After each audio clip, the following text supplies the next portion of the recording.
Hello आज्ञा मैंने नमस्कार मु जोशी आपण मन को स्वागत जनाऊे जोशी भाई टिप्स यूट्यूब चैनल को।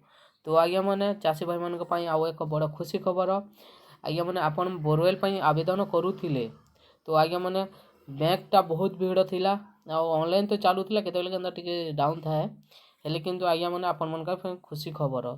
तो चलतु केते तारीखटा डेटटा बढ़ी ना डिपोजिट करवा जो टंकाटा सेटा बढ़ी आपण मैंने ये वीडियो माध्यम आपण मैंने जानीपारे।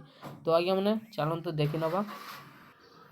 ओडिशा उठा जलसेचन निगम विजु कृषक विकास योजना डीप बोरवेल सेच कार्यक्रम विद्युत संयोग सौर शक्ति पंप जरिया गभीर नलकूप प्रकल्प जो चाषी माने निर्धारित समय 4/12/2023 तारीख ठारू 16/12/2023 तारीख पर्यंत मध्य ऑनलाइन माध्यम दरखास्त आवेदन कर निजर अंशधन बाबद को 20,000 टंका साधारण वर्ग ओबीसी जनरल एवं 10,000 टंका जो बीपीएल तालिकाभुक्त एससी एसटी चाषी भाई मान यूनियन बैंक ऑफ इंडिया रे निर्धारित शाखा आसंता आपण मैंने 22/12/2023 तारीख पर्यंत डिपोजिटा करें जो एफडीटा।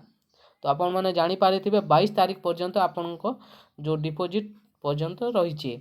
हाँ आज्ञा मैंने आपण मैंने 16 तारीख पर्यंत ही आवेदन करें। 16 तारीख डेट गला 17 आसिले आपण मैंने करें नहीं से आज आपण मैंने करनी 16 तारीख पूर्वर आपण मन सांग को वीडियो को शेयर करूँ जो द्वारा से जानीपारे। आ वीडियोटी टिके भी आपण को इनफॉरमेशन लगे ताहले वीडियोटी को लाइक करेंगे शेयर करेंगे और कमेंट सब्सक्राइब करदेवे। धन्यवाद।